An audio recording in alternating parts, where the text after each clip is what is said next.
bienvenidos al Senado de la República, la casa de la oposición, donde, entre otras cosas, desmentimos a ya saben quién que está en su palacio. Los primeros 3 años del gobierno de López Obrador han sido literalmente devastadores para la economía de las familias mexicanas. Noviembre registró el índice inflacionario más alto de los últimos 20 años, más del 7% de inflación, y ustedes se preguntarán, ¿esto en qué afecta a los mexicanos? Pues déjenme decirles que de entrada, el dinero que ganas te va a alcanzar para menos, y esto, sin lugar a dudas, es muy fácil de comprobar. Antes de AMLO, si una familia promedio hacía su despensa con 1,000 pesos en una semana, ahora tienen que comprar menos o gastar 300 pesos más.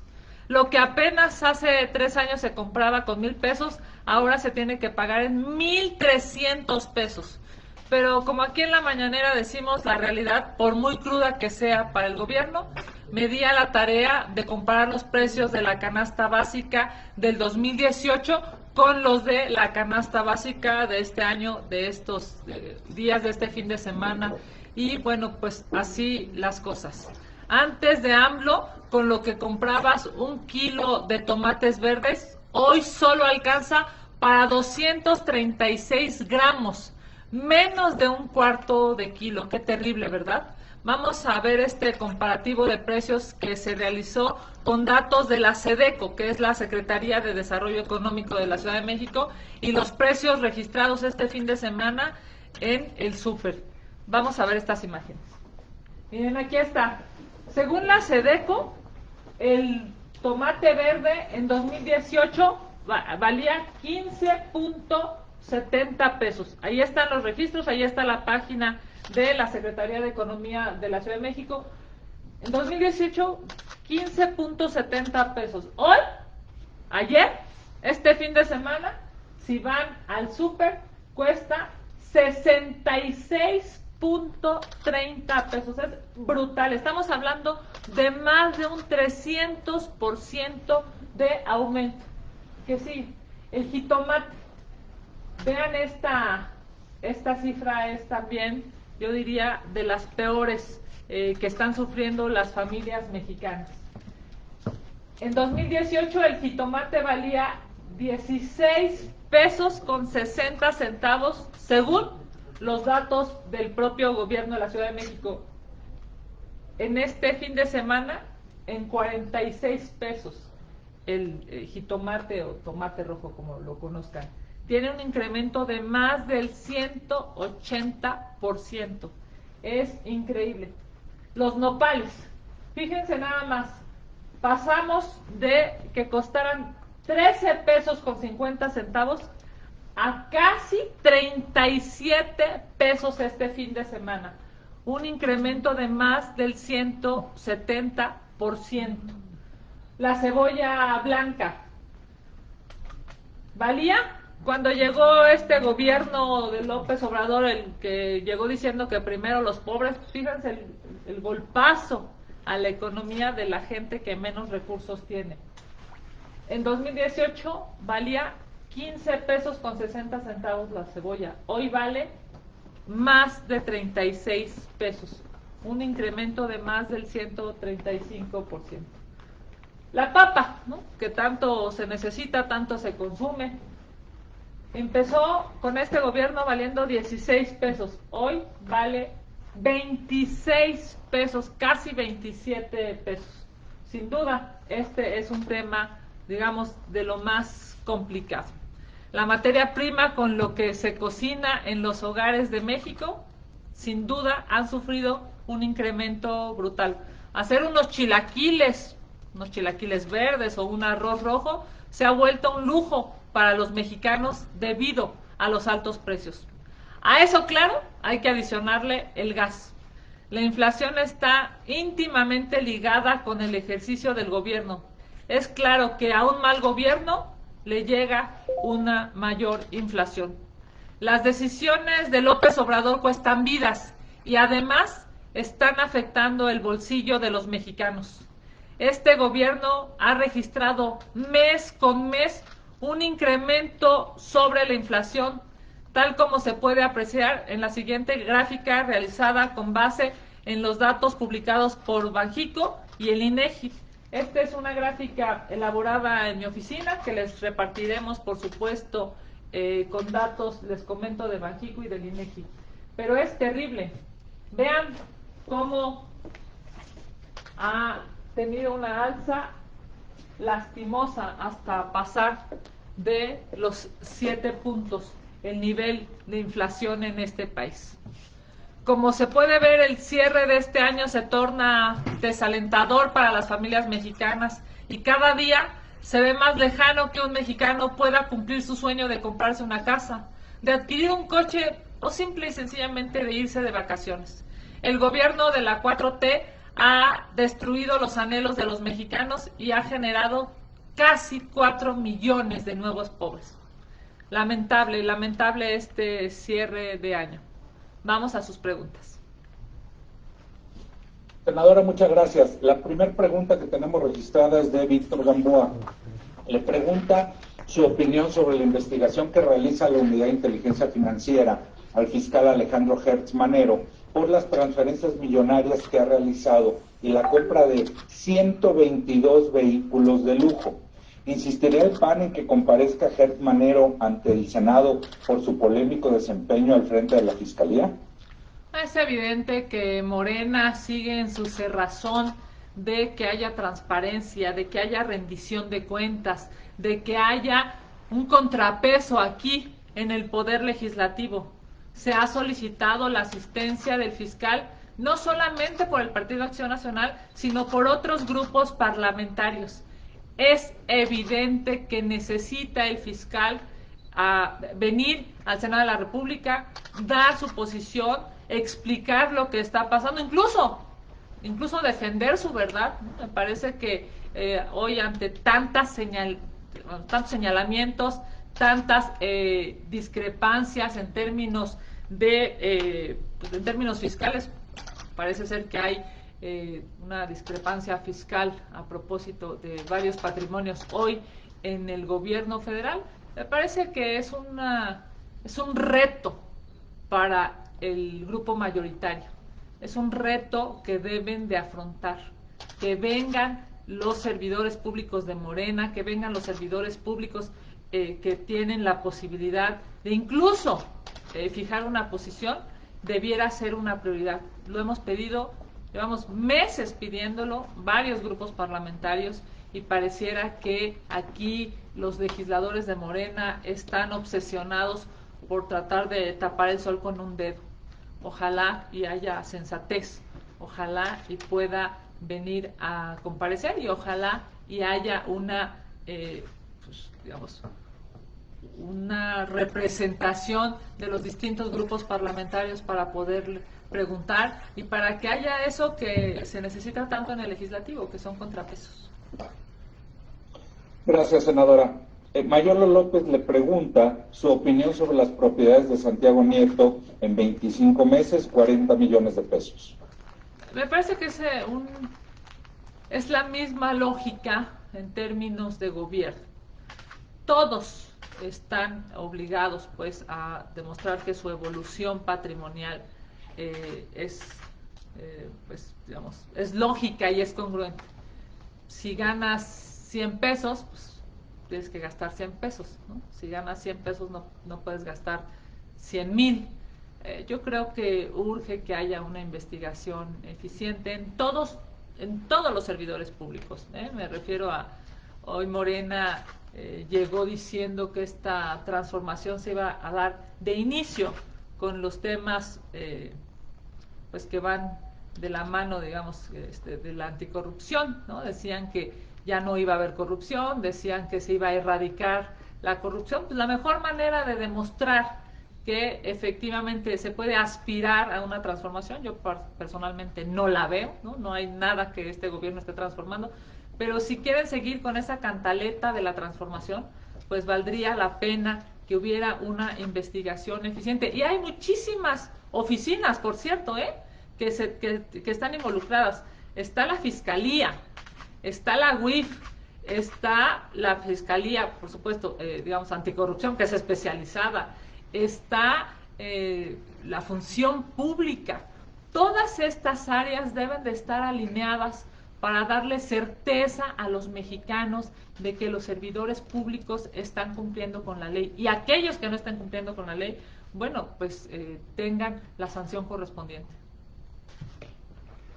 Gracias, senadora. Vero Macías le pregunta, a 2 semanas de concluir el periodo ordinario, ¿cómo lo evalúa? Si fue productivo o la mayoría solo sacó lo que ellos quisieron. ¿Cuáles fueron las reformas o los productos legislativos más importantes y qué pendientes se quedarán para el siguiente periodo? Bueno, evidentemente la mayoría solo sacó sus prioridades. No pudimos, digamos, nunca hubo una posición pública clara a favor de que se aprobara el ingreso básico universal tan necesario en esta pandemia. Lamentablemente fue una propuesta de incluso distintos grupos parlamentarios de oposición, pero Morena, abyecto, subordinado al presidente de la República, simple y sencillamente lo dejó guardado esta propuesta del ingreso básico universal, que era para apoyar a las familias, para apoyar a las personas en esta pandemia. Pues simple y sencillamente no se aprobó. Tampoco se aprobó, por cierto, esta propuesta que se hizo por parte de Acción Nacional del senador Cepeda, Damián Cepeda, para que hubiera tabletas electrónicas para los alumnos en esta pandemia, ¿no? Hay, digamos, sigue habiendo clases a distancia, clases por internet. ¿Cómo va a poder salir adelante un joven, un adolescente, un niño, si ni siquiera puede tomar clases porque no tenía una computadora en casa? Esa propuesta tampoco se aprobó. En fin, me parece que lamentablemente hay una cerrazón por parte del grupo mayoritario y solamente aprueban lo que le conviene al presidente de la República, que no a México, solo al presidente de la República. Destruyeron las estancias infantiles. Se propuso que se volvieran a establecer en este nuevo presupuesto para 2022. Tampoco quisieron. Es claro pues que hay hoy un Congreso subordinado al presidente de la República en detrimento de los mexicanos. Gracias, senadora. Gerardo Segura nos hace 3 preguntas, se las hago una por una. ¿Qué opina de la situación en el CIDE que se insiste en mantener a capricho a un director a modo? ¿Debe comparecer la titular de CONACYT ante el Senado por estos hechos? Bueno, esta pregunta va muy hilada a la anterior. Hemos pedido que venga a comparecer la titular del CONACYT. Hemos pedido que venga a responder porque hay un desorden brutal en el CONACYT y simple y sencillamente Morena no lo acepta. Y bueno, el CIDE, ¿no?, que organizacionalmente depende, tiene una relación administrativa con el CONACYT, hoy se encuentra también en un caos.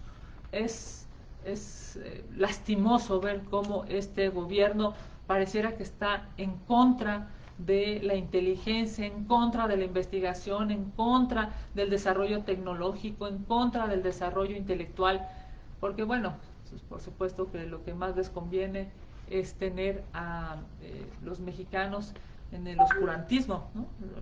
Pareciera que este gobierno no quiere que haya profesionistas inteligentes, capaces, echados para adelante, que puedan resolver los problemas de este país, ¿no? Lo que al presidente le gusta es simple y sencillamente aquel aplaudidor que no cuestiona, que no se pregunta por qué las cosas no pueden ser mejor. Al presidente lo que le gusta, ya lo vimos, es que le vayan a aplaudir al Zócalo de manera, digamos, más por fe, más por carisma que por inteligencia. Y este gobierno está peleado con la inteligencia. Bueno, está peleado, incluso los propios servidores públicos que están en el gobierno, pareciera que muchos están peleados con la inteligencia.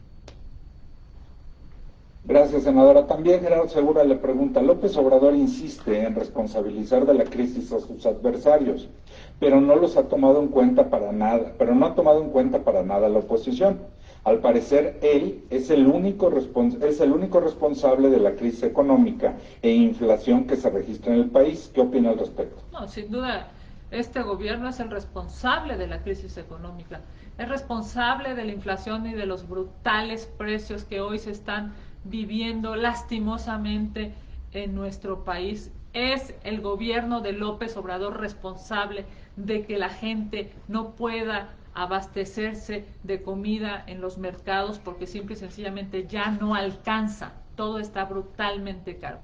Claro que es este gobierno responsable, como es responsable de los 100,000 asesinatos, como es responsable de los 25,000 desaparecidos, como es responsable de las más de 900,000 muertes por COVID o por exceso de muerte. López Obrador es responsable de todo eso. Gracias, senadora. Gerardo Segura también le pregunta, ¿Gertz Manero debe renunciar por los señalamientos en su contra? Pues yo diría, lo primero es que debería de venir al Senado de la República.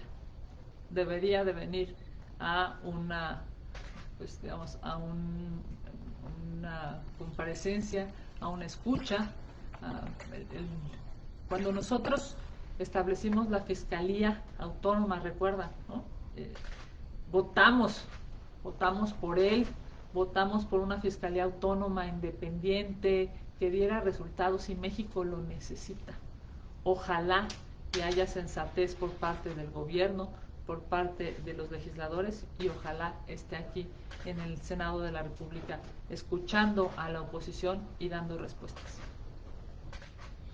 Gracias, senadora. Finalmente, el mismo Gerardo Segura le pregunta, López Obrador dice que ha beneficiado a la clase media, pues frenó los gasolinazos, algo que no ha sucedido, porque sigue el incremento en la gasolina, pero además miente porque siempre dijo en la campaña que bajaría el precio de la gasolina y simplemente fue un engaño. ¿Qué opina usted? Sin duda, el presidente de la República miente por sistema, miente por costumbre, miente casi por dogma. Es impresionante la manera de mentir. Se ha viralizado, lo subí a mis redes sociales, un video en donde antes de ser presidente de la República decía que los datos del INEGI no eran verdaderos. Es evidente que los datos que no le convienen no son verdaderos, pero la realidad es que aunque haya 88 mentiras por mañanera, eso dicen los datos de la medición de esta empresa que lo hace día con día, aunque haya 88 o 90 mentiras por mañanera o aseveraciones no comprobables, pues de todas maneras la realidad lo está alcanzando. Está alcanzando una realidad muy lastimosa que está destruyendo a México, que está generando pobreza, que está generando muerte, que está generando a miles de familias en luto en este país. Nos estamos acercando nuevamente al invierno, nos estamos acercando a una nueva ola en el COVID y este gobierno irresponsable sigue, por ejemplo, sin pedir pruebas para las personas que llegan por vía aérea o vía terrestre a nuestro país, poniéndonos en riesgo a todos los mexicanos. En muchos países cuando llegan extranjeros o cuando llegan visitantes a esos países, los obligan a presentar una prueba en donde demuestren que no están contagiados de COVID. Aquí en México el gobierno irresponsable sigue sin pedir una prueba anti-COVID, una prueba de que no tienes COVID, y eso es terrible. El populismo mata y este gobierno es absolutamente populista. Gracias. Y finalmente Magali Juárez le pregunta de lo que tengo registrado, senadora. López Obrador, dice Magali, la Cancillería debe conocer que a partir de hoy inicia el programa Quédate en México para que los solicitantes de asilo en Estados Unidos esperen su proceso en territorio nacional. ¿Es adecuado este programa? ¿México tiene la capacidad para atender esta situación? Bueno, me parece que lo más importante para los migrantes que están transitando por nuestro país y que aspiran a llegar a Estados Unidos, lo más importante como gobierno es que se les respeten sus derechos humanos. Nadie en el planeta se despierta un día queriendo dejar su casa, su comida, su clima, su familia, sus amigos, por ganas. Todos lo hacen por una necesidad económica, una necesidad de estabilidad, digamos, personal o familiar. Así es que para todos aquellos que tienen que transitar en nuestro país, para todos aquellos que tienen la necesidad de emigrar, lo más justo, lo más ético, digamos, yo diría lo más honorable, es que los gobiernos de los países por los que tienen que transitar protejan sus derechos humanos. No más mujeres golpeadas, no más niños golpeados, no más hombres adultos mayores golpeados. Este gobierno tiene que responsabilizarse de la trascendencia de proteger los derechos humanos de los migrantes, porque lo que pedimos en Estados Unidos para los mexicanos es lo mismo que los mexicanos debemos dar para cualquier migrante en este país. Senadora, pues no tenemos más preguntas registradas. Agradecerle su tiempo, agradecerle a las compañeras y compañeros de la fuente y les estaremos enviando los materiales en el transcurso de la mañana. Buenísimo, que tengan una extraordinaria semana. A seguirse cuidando porque esto del COVID todavía continúa. Les mando un abrazo.